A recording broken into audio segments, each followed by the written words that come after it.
All right, looks like our webinar is being recorded, which is good here.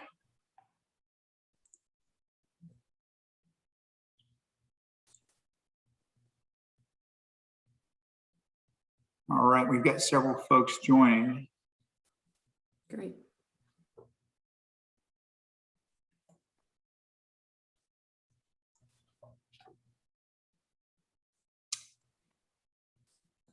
Let's see here. Steve Peters, I'm going to allow you to talk just to test our little audiovisual system here real quick.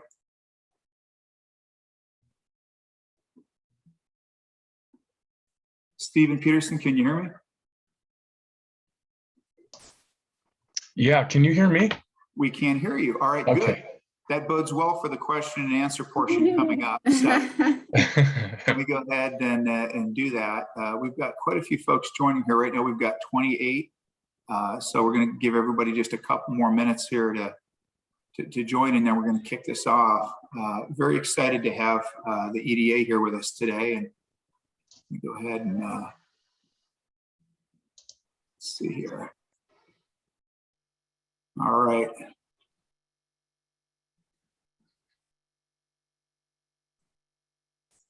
I think we're about ready to get rolling here. Thank you, everybody, for joining. This is Jeff Sabatka. I'm the State Broadband Director, and my office sits within the Arizona Commerce Authority here in the Phoenix area. For those of you who have participated in our series of broadband webinars in partnership with NTIA, the EDA, who will be speaking today, and the USDA, the format will seem familiar, but this is definitely focused on the really exciting $3 billion and portions of that with the EDA that came out a couple weeks ago. My experience with the EDA has been incredibly positive, mainly because Cindy Patak will be speaking here in just a sec, moved out to our fair state from Maryland and has done a great job of meeting with the different communities, the different economic development organizations, and the folks here in state government to understand Arizona and to bring a fresh perspective. Cindy has some really unique perspective, having worked with the Department of Transportation, so she understands broadband and highways and how all this stuff ties together. So we love the fact that we have her.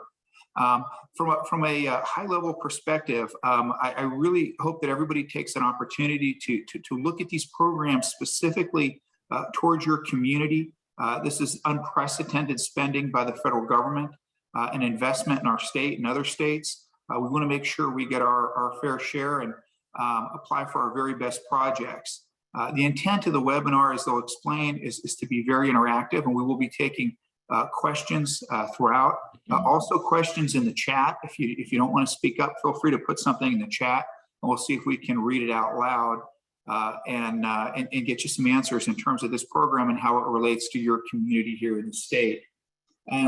Again, from a broadband perspective, the EDA is a key partner, but this is not just broadband. This is something that can affect many aspects of your community.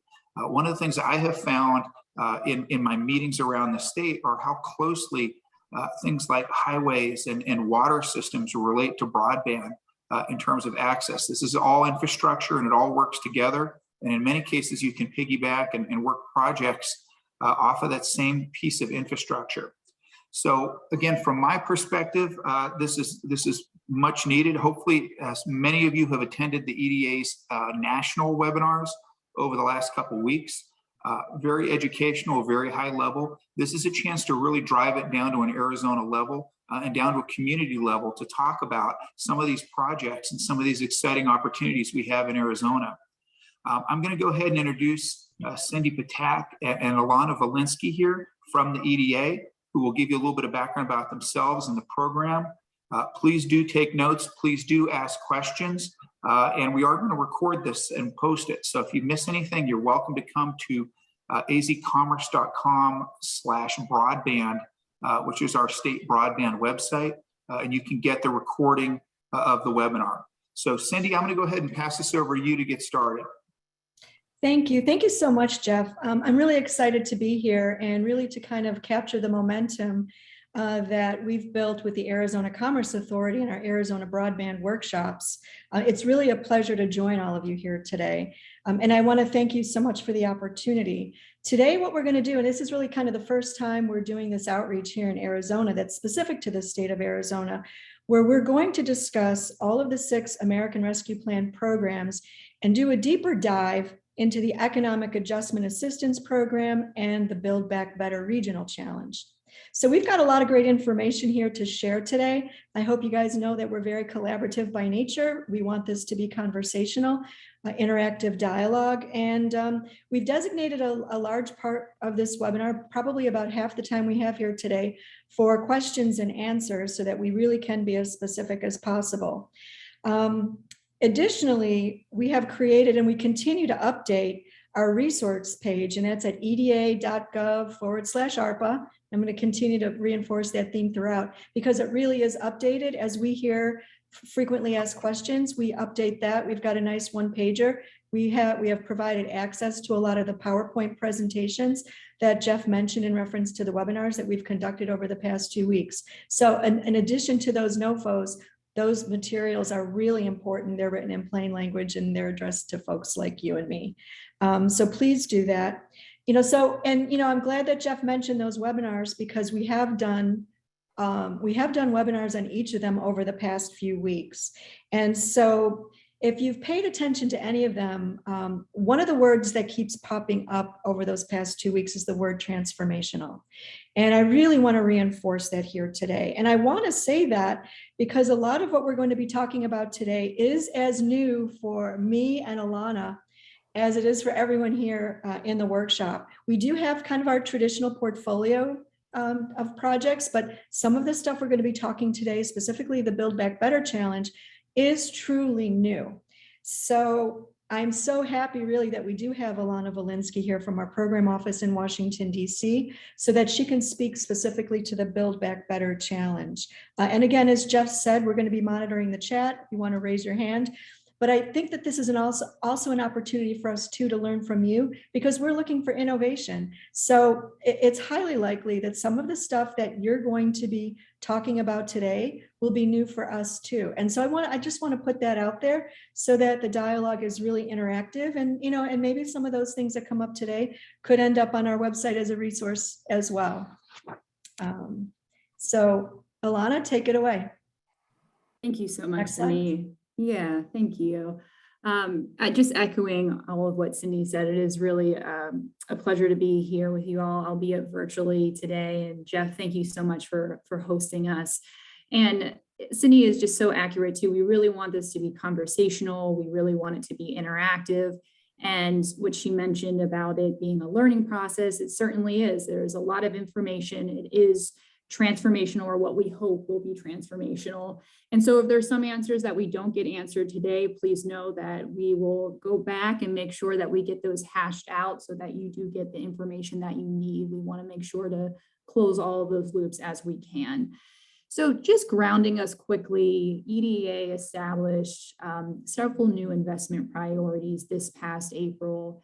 Equity is our number one. It is at the forefront of our work. Recovery and resilience, workforce development, manufacturing, technology-based economic development, environmentally sustainable development, and then finally, exports and foreign direct investment. You'll see all of these investment priorities infused into the work we're doing at EDA moving forward, especially in the 6 programs that Cindy will discuss a little bit more later. Build Back Better, which is the team that I've been working most closely with since its initial launch, focuses most specifically on the equity and the resilience priorities. Now, when we talk about resilience in terms of economic development, we're broadly defining it as the ability of a community or region to anticipate, withstand, and bounce back from various disruptions to its economic base. So resilience should include methods and measures to mitigate the potential for future economic injury. We want to make sure we're promoting a faster uptime for economic anchors. And we really want to strengthen local and regional capacity to troubleshoot so that if we do come across another pandemic or another issue, we do have more capacity in order to address any of those vulnerabilities moving forward. So it's Build Back Better for a specific reason. I also want to notice that Cindy mentioned, and so did Jeff, about the notice of funding. We call them a NOFO for short. There's a few different acronyms out there. But if you do want to learn a little bit more about how resilience is addressed through Build Back Better, it's on page 12 of the notice of funding opportunities. So you can also refer to that. And finally, the equity piece, which we've mentioned, is really intertwined into all of our work at EDA. It's extremely critical for this specific challenge. We are in pursuit of this element, and we're really focused on strategically looking at areas that have been historically underserved and marginalized.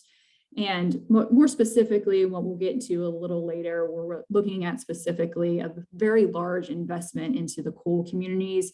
EDA has made a $300 million carve out or set aside for coal communities within this challenge, and then the economic adjustment challenge, which Cindy will talk a little bit more in depth later.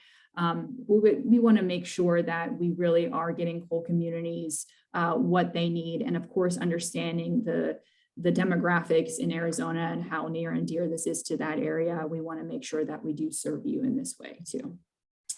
Cindy? Thank you. So before we do a deeper dive into these two funding opportunities, I think it's important that we go over first who is eligible for EDA funding.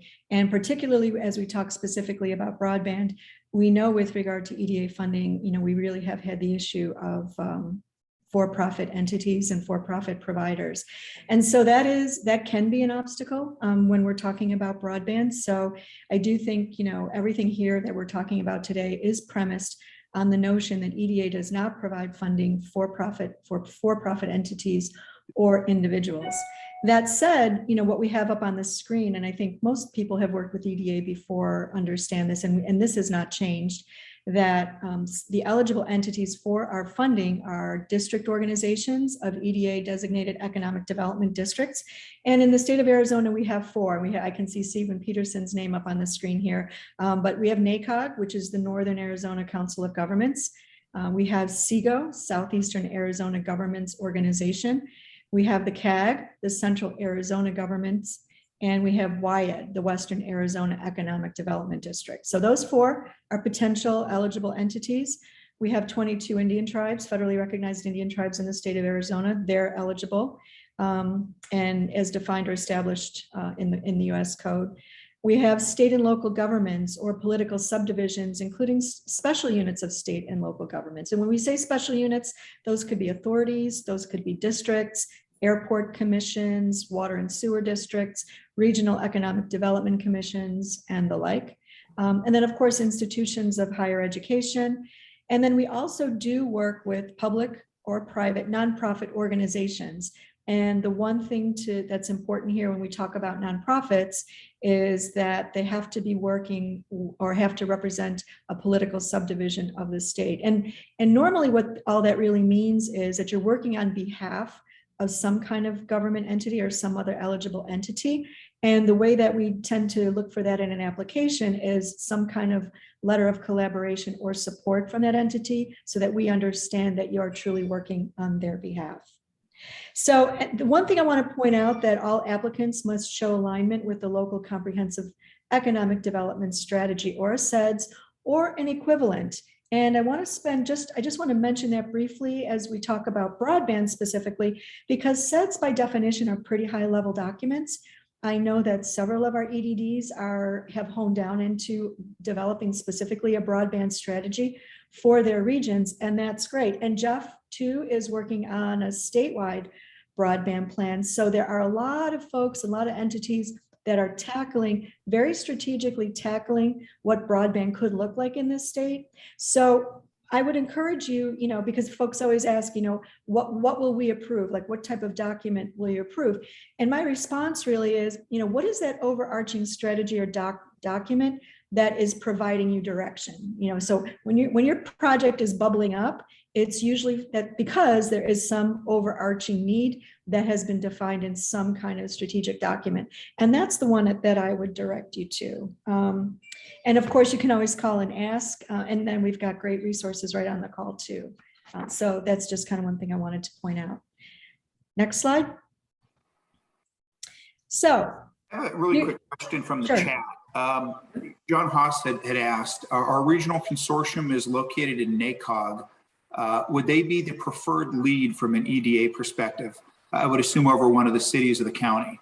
right. Okay, so that is a great question. And I want to hone in on that word preferred. Because I think from our perspective at the EDA, we have no particular preference. And the one thing I love about EDA is, we do not feel that we are directing you, but that we are supporting locally driven, community-based economic development. And we want to support that. And when it really comes down to delivering a project, my response always is, who is the best fit? Who's really going to deliver that project? Who's in the best position to deliver the project? So it's not really like, whose name do we want to see on the application? But we really want that application should really be reflective of the project itself, who's going to manage it and who's going to deliver it. So again, within those eligible entities, if it's one of those, that would be the logical fit for who should be the applicant. It does not have to be the EDD. And a lot of times government entities aren't really in the business of delivering projects. They may do project management. And when I say deliver the project, that doesn't necessarily mean they're going to be doing it, but they could be hiring contractors, they could be hiring consultants. But the point is, who's best positioned to either manage that team or to deliver it themselves, and that's who the applicant should be. Are there any questions that we want to take, or should I move on? I see. Okay. All right, so here are the 6 NOFOs that were just recently published by the Economic Development Administration. And the first one is travel and tourism and outdoor recreation. And that's a huge one. We have $750 million that we were statutorily set aside out of the $3 billion that we received. And 510 million of that has already been dispersed through state grants. So what that means is a portion of that funds has gone to the state of Arizona directly, to the Arizona Office of Tourism. And then the remainder, the $240 million, is now being offered competitively. And out of that 240 million, the Seattle Regional Office, of which we're a part, has received about 57.7 million. And so that is what we are in Arizona. That's the number that we're working with. The Good Jobs Challenge is another program that's run out of headquarters. There's $500 million set aside for that. The Economic Adjustment and Assistance NOFO, which is our traditional NOFO, we have $500 million set aside for that nationally. And the amount that has been allocated to the Seattle Regional Office is a little bit over $59 million. And then we do have a NOFO specifically for Indigenous communities at $100 million. And what came into the Seattle Regional Office out of that NOFO is $43.8 million. And the one thing I would like to point out, while this is specific to Indigenous communities, with regard to Indian tribes, it is not a requirement that they apply exclusively to this, but they're open to all NOFOs. And then, of course, the Build Back Better Challenge, where the largest pot of money has gone, as you can see, is $1 billion. Again, that's being run nationally. And then statewide planning, research, and networks at $90 million. And that's, again, a national program as well. And as you can see, Alana mentioned this, the Coal Communities Commitment is not its own program. It's not its own funding opportunity, but $300 million has been set aside that is being taken from other programs. And we'll talk about that a little bit later. And so the purpose of today's discussion, and again, we mentioned just because of the focus of this group, which is broadband, we felt the best two to focus on today was the Economic Adjustment Assistance NOFO, as well as the Build Back Better Challenge. And then just as an FYI, I'll be conducting other outreach as well on some of the other NOFOs. And that's kind of a TBD, but I just kind of want to put that out there. So today we'll be doing these two, and then through some other venue, I'll be doing outreach on the rest of them. Next slide. Jeff, are you on mute? Would you like to say something? I am. Geez, I've been doing this for a year now. Okay, a couple quick questions from Alec Tiger. Are the regional allocations per NOFO posted somewhere? You had just mentioned the Seattle region. Yes, each NOFO has published the allocations to each regional office. So you can see the breakdown all across the country. And Kit Batten had asked if you could give the figure again for the Seattle region, and is there a certain percentage that is tagged towards Arizona, or is it region wide? Okay, well, number one, it is not tagged, within the Seattle regional office itself, there is no allocation per state. And so that really speaks to the competitive nature of every single application. And what I'd like to, mention here a little bit today, rather than focus on eligibility, I mean, obviously we've got to speak to eligibility, but in terms of filling out an application, it's really about positioning yourself in the most competitive manner possible. And so just to get back to that, travel, tourism, and outdoor recreation, about 57 million has come into the Seattle regional office. And if you do page through that tourism NOFO, that is published along with all the allocations to all of the other regions. Economic adjustment assistance, 59.4 million has come into the Seattle regional office, more or less. And we also have indigenous communities. What came into the Seattle regional office is for about 43.8 million. And again, in each and every one of those NOFOs, you'll see the breakdown across the country in terms of how that was distributed across the country. And again, the reason that we don't see that allocation breakdown in the Good Jobs Challenge, statewide planning, research, and networks, or the Build Back Better, is because we did not receive an allocation, but that competition is a national, these competitions are national competitions. And so that's why those remain a lump sum number. Great. One last question, Cindy, from John Haas. We are creating a regional group for the phase 1 EDA NOFO. Broadband is a part of the requirements. I like that, John. Since this is now a separate initiative, can we make the funds go further by not including it in phase 1 and phase 2? Okay, so I think I really feel that maybe we can move into the Build Back Better challenge. Alana's going to go over that in some detail. Yeah. And maybe when we go through those slides, we can speak to that specific question. That would be my preference. And maybe that'll give us all better context, I think. Yeah, I think so. Anything else that you wanted to say about this slide, Cindy, before I move forward, just EAA? No, just to make sure that we've addressed any questions, perhaps, up until this point. I'd be happy to. Otherwise, we are going to. Sure. Great. Oh, I don't think I even covered this one yet. No, you haven't, but it's okay. Okay. Yeah. I'm sorry. Yeah. So economic adjustment assistance. My apologies. Okay. A lot of information, like we said. Yes. So let me just talk a little bit about the economic adjustment assistance NOFO, in which, again, $500 million nationally, and I just gave you the number, 59 million. 59 million that's coming into the Seattle regional office. And I would say that this one is our more traditional, the way we kind of have funded traditionally in the past, so that anyone who has worked with the EDA up until now will recognize this. And it's to invest in infrastructure, technical assistance, planning, revolving loan programs, and it is a competitive process available to every community. But you are competing with the 8 states within the Seattle regional office itself. By definition, it's our most flexible American Rescue Plan program. It's intended to fund non-construction and construction activities that are not already part of another notice of funding opportunity. So you'll see the other ones are very specific. And to the extent that you don't have anything that fits cleanly and definitively into any of those other NOFOs, but it's more along the lines of what EDA traditionally has funded in the past, this would be the one that you would go to. And I would say it's more for the individual project. Again, a wide range of technical, planning, workforce development, entrepreneurship, and public works and infrastructure projects, again, which is our traditional portfolio, are eligible for funding under this category. And the focus, of course, will always be on long-term, regionally oriented, coordinated, and collaborative economic development, redevelopment strategies that foster economic growth. And as Alana pointed out, we're really looking at that resilience factor too, so that, those vulnerabilities that we saw, just a few years ago, we have the means to address them moving forward.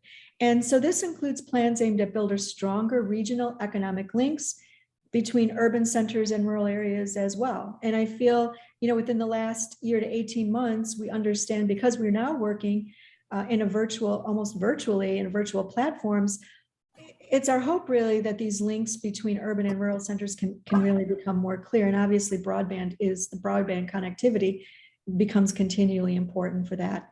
Under EAA, so when we talked about coal communities not being its own program, this $200 million has been set aside out of this NOFO to address coal communities specifically. And I think that's really important, because a lot of the struggle here in Arizona, in northern Arizona, particularly as it relates to broadband, has been recovering from coal plant closures, whether they've happened in the past or they're going to happen in the future. So I would really like us to be able to focus on that. So a very specific subset, 200 out of the 500, set aside specifically for coal plants and coal plant closure communities. Okay, so now I think we can move on, unless there are any questions specifically related to this one.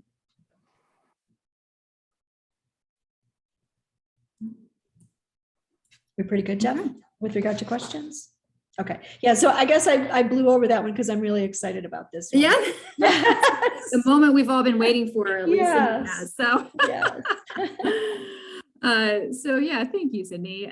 We are going to move back into the Build Back Better challenge and just get this slide just really gives a quick framing. So once again, using the word transform, transformational, transform economically distressed communities through substantial investment in regional growth clusters. And I do have a slide designated to some of the language that we're using, one of that phrase being regional growth clusters. So we'll get into that as well. So what we're looking to do in this challenge is to fund infrastructure, workforce, entrepreneurship, planning, and more in order to grow a regional industry, to scale it, or to scale multiple industries. We're looking to be, going back to the equity piece, inclusive, dynamic, and once again, the coal community's commitment is at the forefront. This challenge having $100 million specifically carved out towards coal communities. So getting a little bit more into the weeds, the program intent, once again, as you can see, as we discussed earlier, is just to supercharge business and regional growth clusters through a collection of collaborative, aligned projects designed to grow new industries and to scale existing ones. And how we're defining a regional growth cluster is several entities working together to grow an economy through an existing or the creation of a new industry. So we'll get specifically into what types or what this grants will support or types of activities, but just as an overview, we're looking at workforce, entrepreneurship, planning, and infrastructure. And I just want to make a quick note about how we're defining region. We've had a lot of good questions come up. Does region only mean within a county? Does it mean within one state? Region is a pretty loose term, and we are defining it as multi-county. It can be multi-state. The most important and critical aspect is that these entities are working together in a region, and it's demonstrating a connectivity between the work streams and the industry or industries that they're trying to improve or scale. So just keep that in the back of your mind. There is some flexibility around the terminology, and we really are looking for those innovative projects. So as we know, words matter, and here's some of the terminology. I was an English major, so I want to make sure to give folks some context regarding a little bit of the words we're using in this notice of funding.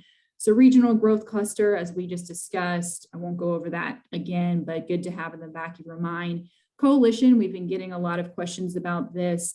So it's a group of eligible entities that come together to apply for this notice of funding. At a minimum, the coalition should include a lead institution, which we were talking a little bit about earlier, and all entities that will submit applications for projects in phase 2. And we'll get to a little bit more about the 2-phase process of this challenge. Lead institution, every coalition should identify a key member of the coalition who will act as the lead institution for the entire collection of projects. The lead institution is responsible for facilitating, communicating, convening, cooperating all of the various partners. And so you want to look for a lead institution that has good systems in place, has capacity, and is really able to manage a lot at one time. Partners, this is an entity that is not a party of an official coalition that can receive the ARPA funding, but who is committed to partnering with that coalition to make the regional growth cluster successful. So essentially, there are a few elements to this regional growth cluster as we've unpacked. And I want to note that this is also in the NOFO too. There are some other a little longer definitions just in case you need to take some time to really unpack those definitions as well. Hey, Alana, Yeah. if I might just chime in here a little bit. Yeah, just I would love the that. dynamics of the state of Arizona. This has been something that's come up in a lot. We also have weekly meetings. You know, our Deputy Assistant Secretary holds office hours so that he can kind of field questions that we're hearing. And one of the discussions really revolved on when we're looking at regional economies, that they're sometimes interjurisdictional. And so I just want to make sure that everyone knows that, because we're really not limited to the state of Arizona here. And how an economy breaks down is based on a lot of things. I mean, it could be a labor shed, it could be based on an industry per se. And I know that I've been having very informal conversations where maybe Northern Arizona might push into Utah or New Mexico, or in Southern Arizona, the trade area may also even include Mexico.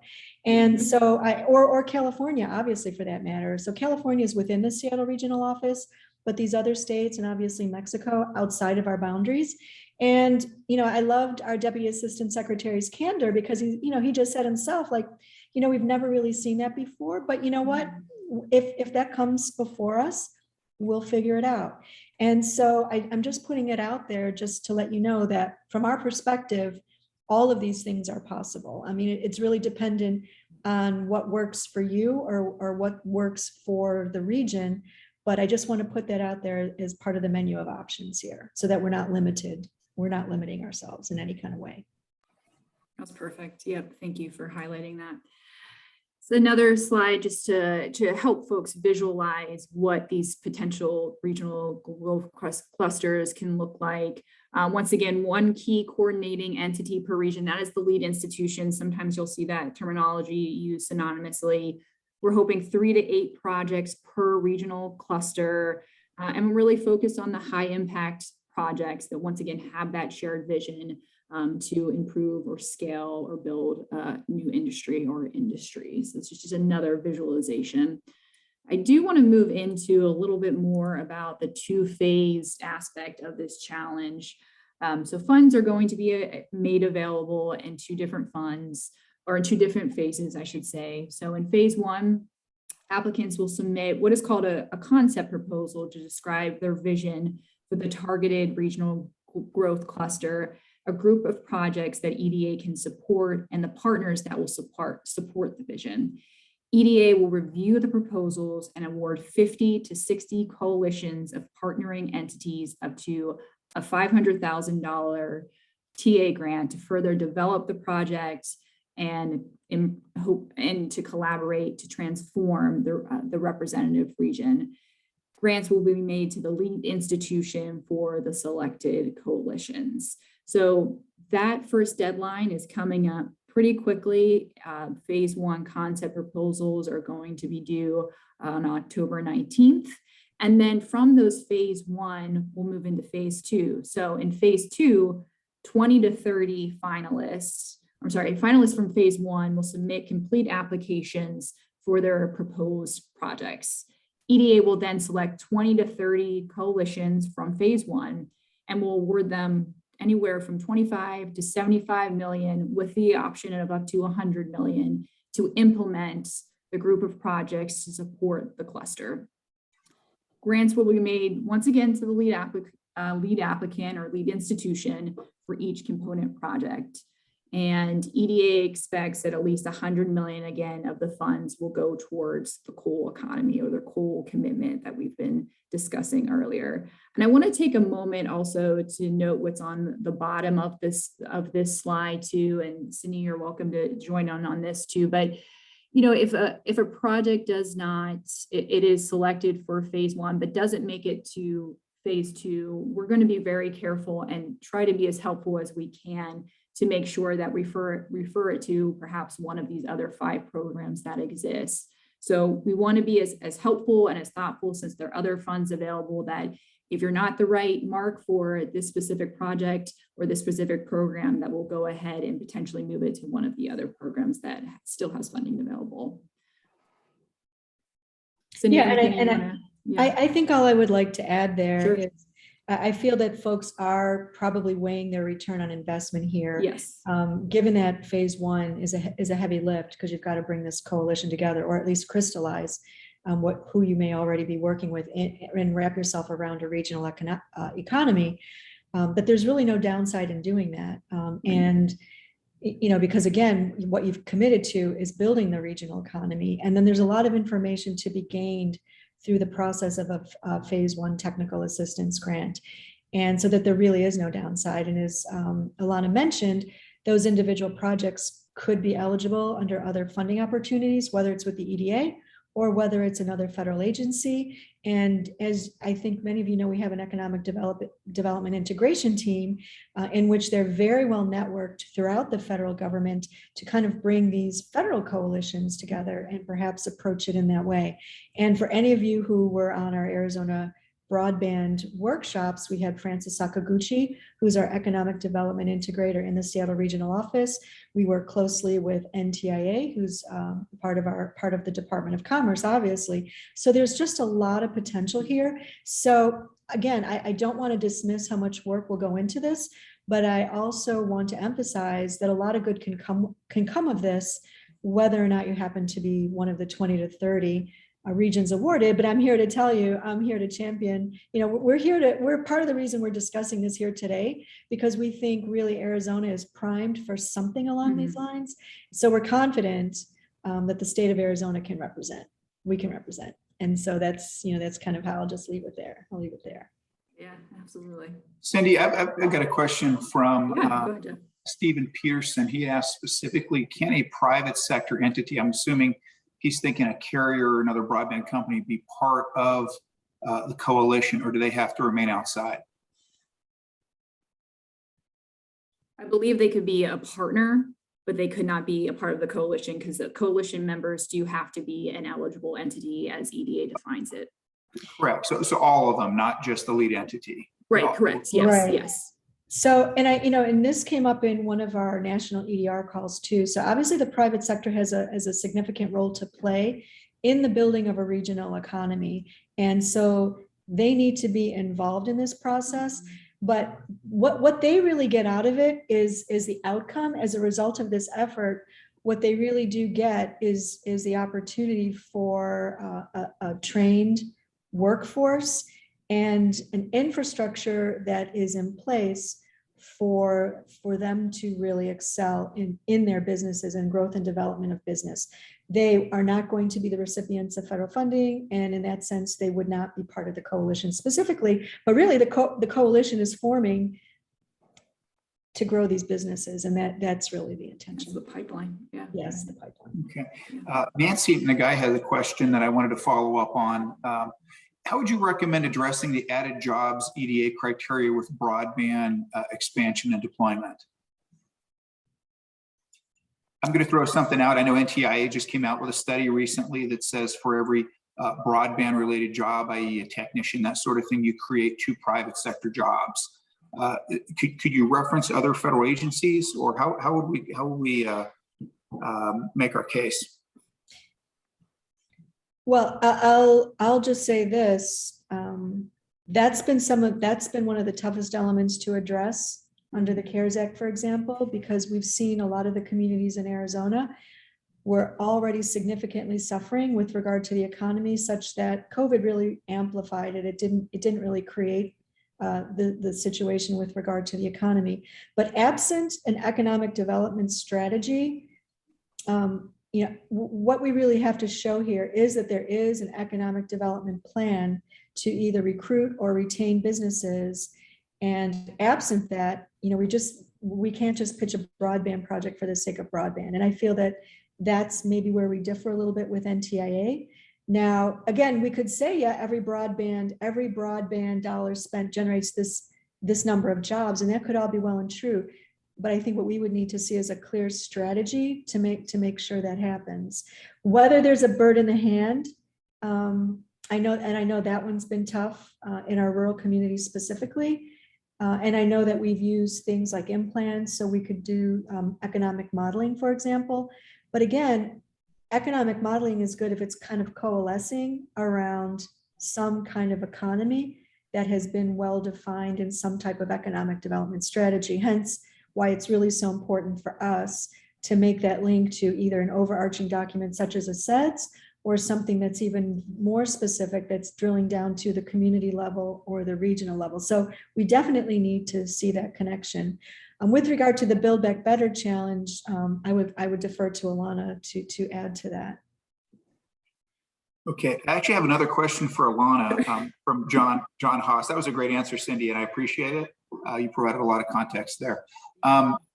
I guess this referring to the prior slide, does it make sense to have a single project use the number 3 program and then shoot for the moon with multi-projects for number 5?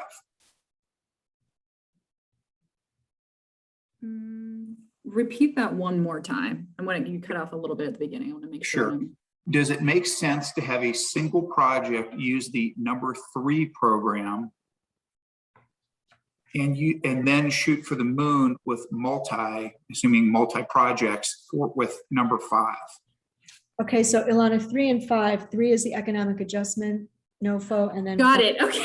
I think I'm that's sorry, guys. Yeah. I apologize. That's okay. Yeah. No, that's totally fine. I was like, oh, I didn't see that on the previous slide, but thank you for clarifying. I mean, I think that for Build Back Better, you want to make sure that if it is a scalable project that is going to involve many projects within it to make up the coalition, Build Back Better is most likely going to be your best route. And I think there is, and I also don't want to, and Sydney, please feel free to interrupt me on this one, but there's only so many funds also available for EAA. So we don't want to overpromise that if you don't make it through this project, or if you don't make it through Build Back Better, that you will automatically be eligible for EAA funds. So I want to make sure to manage expectations around there. Sydney, is there anything you want to add to that?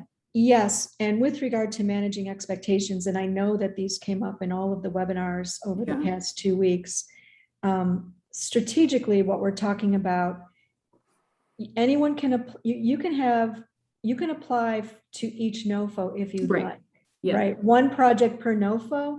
If you have the capacity to do that, the desire to do that, you can do that. To take the same project or same type of project and apply to multiple NOFOs is not something that we'd like for you to entertain. So I think what it is strategically, we really do have to figure out what's best for you and your community and what's really driving it, find out what the best fit is and apply for it that way.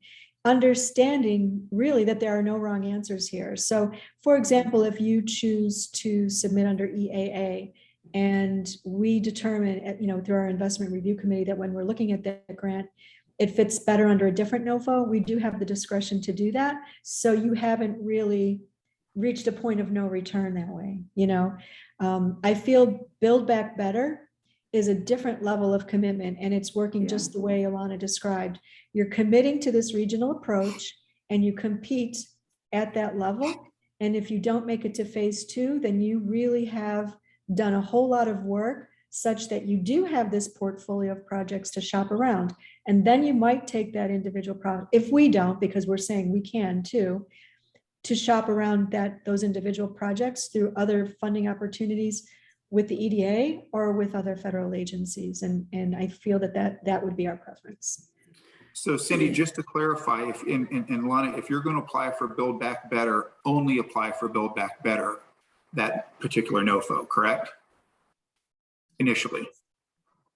For that specific project, That specific project. And if that specific project is denied, you can move on. there's really no advantage. In fact, it's a disadvantage to apply for that specific project across all 6 NOFOs. That would actually be a bad thing. That would be a bad thing. It'd be a heck of a lot of work on your end too, and we don't want you to have to do that. Yeah. Perfect. Yeah. And also, if I may, Yeah. One of the benefits of this Build Back Better challenge, so the outcome might be, between 3 and 8 projects, and you could look at them individually. Mhm. But what we're going to be looking at in this particular challenge is this portfolio of projects has a particular synergy and a kind of symbiotic, such that by doing them all together, we're looking at impact, right? So, and we understand that individual projects have an impact, but a lot of times when we make this large investment all at once, we create something that's bigger than the sum of its parts, right? So that when we look at the types of projects that we're looking to cluster around this regional economy, where can we gain those economies of scale by doing these kinds of projects all at once? How can they immediately connect to one another? And that, when we talk about competitiveness and what kinds of projects, we're looking for that relationship. And that said, again, if you don't make it into phase 2, clearly they will work well on their own individually. But in this particular challenge, we're really looking for that symbiosis too, if you will. Okay, a couple questions that were in the chat. One you actually answered. I'm going to read it because not everybody reads the chat. I'm guilty of that many times myself. Are urban communities eligible as well as rural communities? And Cindy had applied. Yes, they are. Bob Jacobson had asked, in other words, is a region defined by political entities or by its economy? When you guys think about a region, and I think we answered that earlier when we talked about potential trade with Mexico and other areas. So is there an official definition of what a region looks like in terms of how the EDA views the world? No, I wouldn't say there is. I think that what we want to really work toward for a region, and this is one of the loose definitions too, is that if you're doing a cluster, the work streams and what you're working towards in pursuit of that industry or industries is aligned. There is connectivity. So you aren't picking these other random projects to put into this coalition to make just to get funding. Gotcha. Thanks. Any other questions, Jeff, before we move on? No, I think we're good on the chat questions for now. Great. Thank you for fielding those. So just a few initial overviews or just ideas about timeline. And I want to touch on something about the technical assistance grant too. So the notice of funding dropped on July 23rd. Applications for phase 1, which we're also calling the concept proposal, due on the October 19th, 2021. And then during December of 2021, EDA will select the 50 to 60 regional clusters that are going to receive those technical assistance grants. And then just, of course, a few notes in the blue square here regarding who is eligible to apply, selecting a lead entity, and then, of course, the commitment to coal communities, tribes, and underserved communities.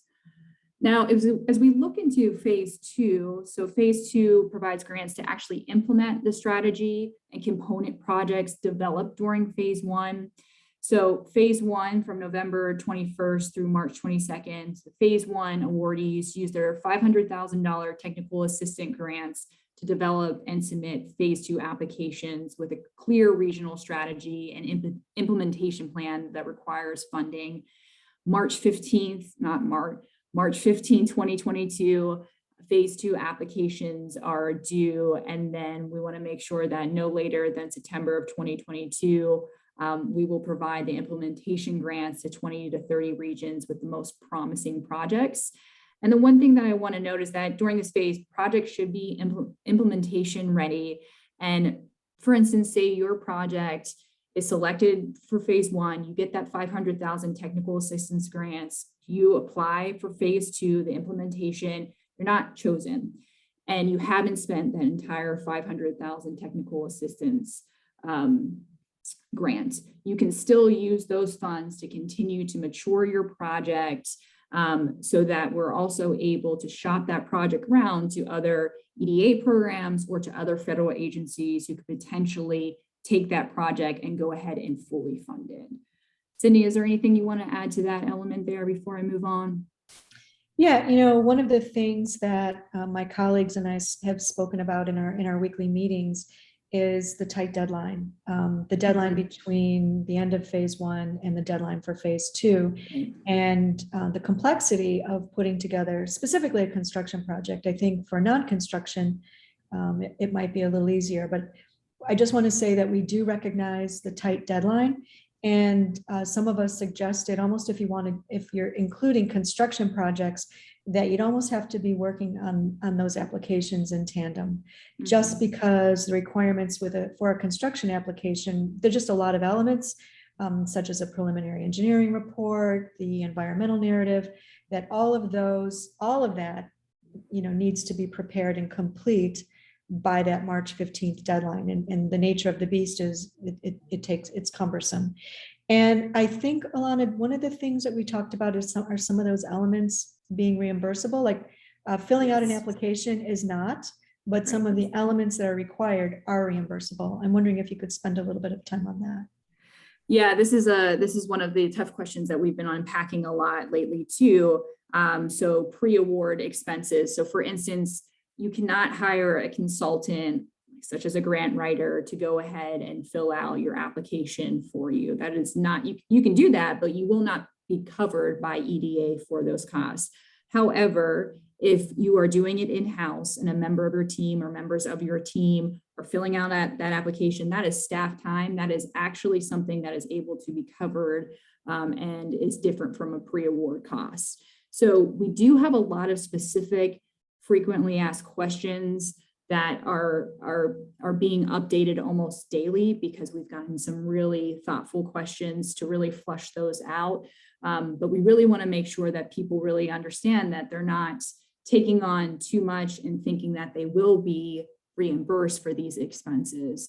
So the resource page that Sydney provided at the very beginning, the www.eda.gov, the ARPA resources, there's a running list of FAQs that do address that specific question and a few other questions as they relate to procurement, as well as really the nitty-gritties of phase 1 and phase 2. We understand that this is really a high-level overview, but we want to make sure that we are getting in and unpacking things like evaluation criteria, and in different ways of what exactly is in a concept proposal and what you really have to be clear about providing the review committee.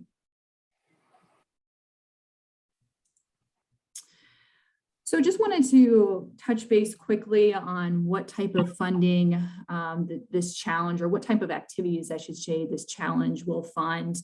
It's both construction and non-construction activities, and we've gone ahead and really just listed a few. This is not an exhaustive list, so please keep that in mind, but wanted to keep these top of mind as examples of activities that this project is really going to help get off the ground.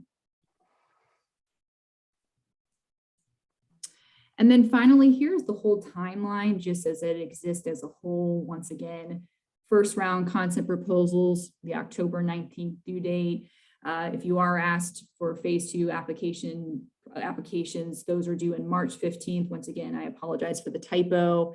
And then this gives you an idea of when the final applications or final part of the process should be done. So you will note that EDA must obligate all funds by September 30th of 2022, and the period of performance will end in May of 2027. So just keep those dates in mind as well.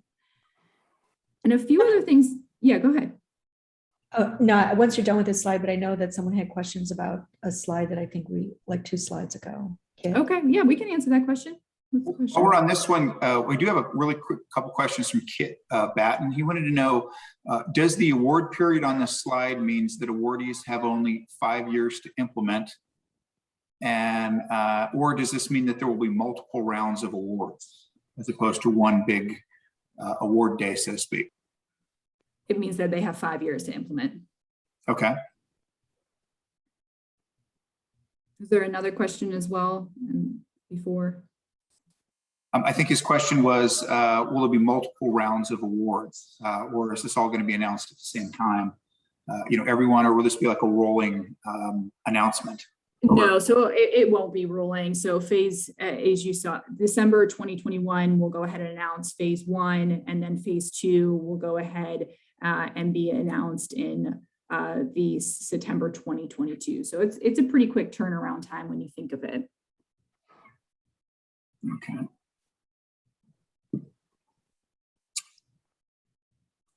We've got a request to repost the resource link for the FAQs. Oh, sure. I can definitely put those in the chat. That's not a problem. I'll go ahead and drop those as soon as I stop sharing my screen. One last thing that I want to share, and actually this might be helpful in terms of where all the information is. So here are the links, and I think this is the question that, or will at least answer that question. So if you have questions, Build Back Better, we have a specific mailbox that's monitored daily. You will get a pretty quick response. We also have the eda.gov/ARPA, which is going to have the FAQs, the one-pagers, the webinars, the slide decks. And we also have some really helpful information regarding, if I've never applied for an EDA grant, what does that process look like? And so we have a great recorded video from one of our teams who, you know, they've been doing this for a while. And so it's very strategic and really thoughtful and not overwhelming. The other thing that I will plug that is not out yet, but will be out within the next couple of weeks, we've built a very in-depth applicant webinar. So if you decide to move forward with this challenge, there is an applicant webinar that you can view at any time that will specifically walk you through the challenge, each aspect of the concept proposal, and what are the things you need to keep in mind, how to navigate grants.gov, what it looks like to set up a SAM, and all this other information that is really helpful and can sometimes be understandably very, very overwhelming when you're applying for something like this. Hey, you know, one of the things I wanted to point out too, with regard to these two national challenges, whether it's the Build Back Better or the Good Jobs Challenge, is that my role in technical assistance is really limited to walking through the NOFO itself, the technical aspects of the NOFO. So when it comes to like brainstorming or strategizing, we're really not in a position to kind of insert ourselves into that. And the reason for that is that we really cannot provide people an unfair advantage. And so that has been made very clear from in my role as an economic development representative, that those types of discussions are not for me to have with you. But if there's anything as it relates to any of anything that's written in the NOFO, even how those are interpreted, I can definitely have those conversations with you. But what your project looks like, we need to really take a hands-off approach on that. And so this other information that Alana, these resources that are being made available, I think are really, really beneficial to, and of course, walking through the elements of the application, absolutely. Making sure you have all the elements, yes. What the contents are, outside of my purview. But as you know, like with regard to the other funding opportunities, we're pretty hands-on there, and I can continue to be that resource for you. That's a really good point, Cindy. Thank you. Quick question. I assume the answer is yes. Susan Thorpe, who heads up our very aggressive, very exciting team out in Yuma County, wants to know if the slide deck here will be provided to them, if we can post that to the ACA website. Sure, I don't see a problem. We'll just make sure we update the month of March to be spelled correctly. So be happy to do that. We can do that. And then last question from Nancy. She says, under BBB for construction projects, can we put pre-design into phase 1 and design cost into phase 2 since the time frame is short?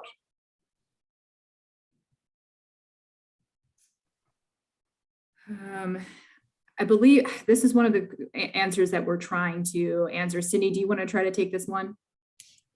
No. No. Save you some time. Yes, you know what? Let me get the let me get the actual FAQ for you, because it's a pretty involved one. We just want to make sure once again that folks aren't expecting to be expense for something that they actually aren't covered for in pre-expense costs. So if you'd like to put your email, if you don't mind, in the chat, I'd be happy to email you directly so we can get you that answer, if that's okay. Well, it looks like we're running up on time here. I wanted to thank everybody for attending. We have incredible attendance here from around the state. Just looking at some of the names, I mean, all over our state, which is great. Alana, obviously you're very busy right now, and we're one of 50 states, and I believe it was at 6 territories, and you made the time for us. I appreciate it. Thank you. Pleasure. Thank you. Next time you come out here to visit, Yes. stop by the ACA. We're all fans of the work that y'all are doing. Cindy, as always, thank you. This has been great, really informative. I know I learned a lot. I've got several notes here that I'm going to follow up on. Everybody, again, let's get this together. This is an incredible opportunity for our state, but let's do it the right way. As Cindy had said, let's put together our very best projects. I appreciate your time, and everybody have a fantastic afternoon. Bye. Thanks, everyone. Thank you.